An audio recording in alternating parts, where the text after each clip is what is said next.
Benvidos a todos e a todas. Hoxe, a miña amiga máis eu imos falar dunha das festas máis importantes na actualidade e que lle dá benvida ao noso ben querido verán. Adiviñades de cal estamos a falar? Si, a noite de San Xoán. Esta é unha festividade cristiana en que se soen acender fogueiras, ligadas coas celebracións nas que se festexaba a chegada do solsticio de verán, o 21 de xuño no hemisferio norte. A finalidade deste rito, antigamente, era darlle forza ao sol, xa que a partir desta data se comezaban a facer máis cultos os días. Simbólicamente, o lume tiña función purificadora para aqueles que o miraban.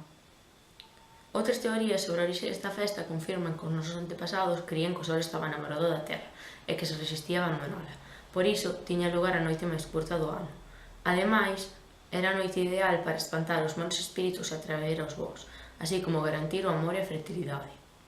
Coa chegada do cristianismo, o significado da festa de San Xoán cambiou. Segundo os textos sagrados, Zacarías, pai de San Xoán Bautista, mandou acender fogueiras para anunciar aos seus parentes o nacemento do seu fillo, que coincidía coa noite do solsticio de verán. Para conmemorar esa data, os cristiáns da época medieval acendían grandes fogueiras e celebraban diversos ritos ao seu redor. Neles sempre estaba presente o sinal da cruz. Hoxe en día, o 24 de xuño a medianoite, acéndense fogueiras nas rúas, prazas, montes ou praias, organizadas por grandes ou pequenos colectivos que adornan a celebración con certa carga de supersticións, entregándolle ao lume materiais vellos, inservibles ou fatídicos. Son frecuentes as populares sardiñadas, así como a degustación de chourizos e viños.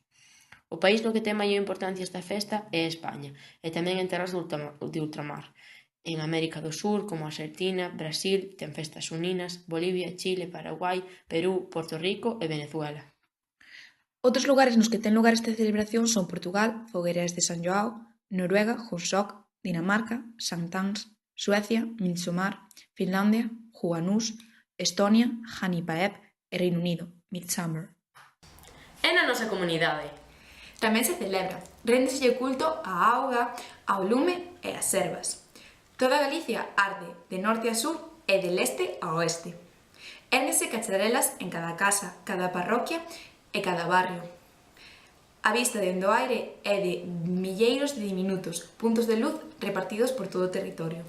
Dice que esa noite é o momento de espantar os malos espíritus. Como dito di, en San Xoán, meigas e bruxas fuxirán.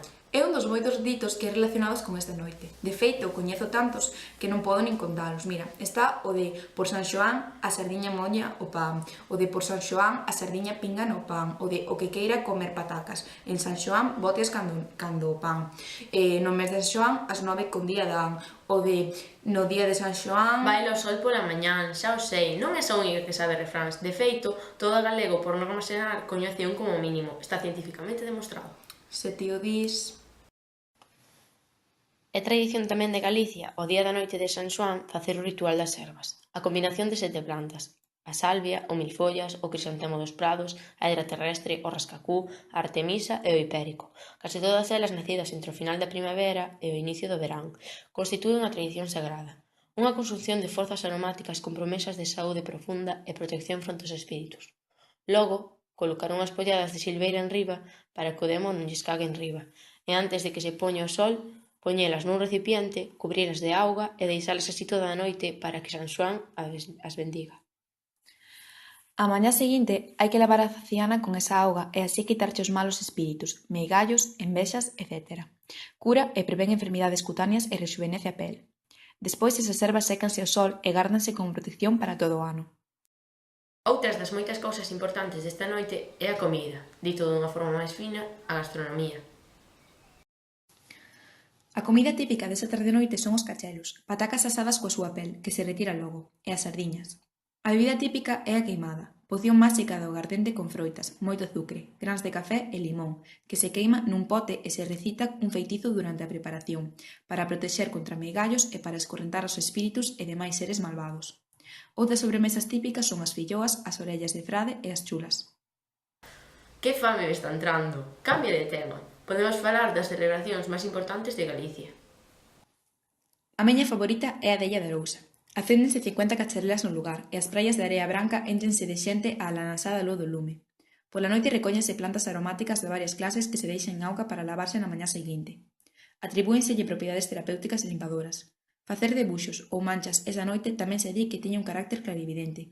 E tamén nese sentido, deitarse cun mangado de ervas de San Xoán facía que ao día espertarse se soubese a identidade da futura parella. Vaya parvada. Pois a mí pareceme supersticións bonitas. Como a Festa da Coruña non hai ningunha. De feito, está considerada festa de interese turístico nacional. Hai cacharelas en todos os barrios da Coruña, sendo de especial relevancia a gran concentración de xente nas praias de Riazor e o Orzán, en pleno corazón da cidade. Os coruñeses celebran a chegada do verán con multitude de cacharelas, sardiñadas e bo ambiente nunha festa que cada ano congrega un maior número de turistas, principalmente nacionais, que se ven atraídos por esta atmosfera festiva polas verbenas e polos fogos artificiais que se lanzan dende a esplanada das Escravas. E despois dis que a Illa de Ousa é unha parvada. Que dis? Nada. Tamén é importante destacar que esta celebración é tan importante que incluso se fan películas dela. Un claro exemplo, e de máis galego, é o de Soño dunha noite San Xoán, dirixida por Manuel Gómez e Ángel de la Cruz. E de que vai? É dunha das moitas lendas que é sobre esta noite, na que os seres humanos poden acceder a un mundo máxico. Co que me quedo desta noite é co ben que se pasa dándolle benvido ao verán.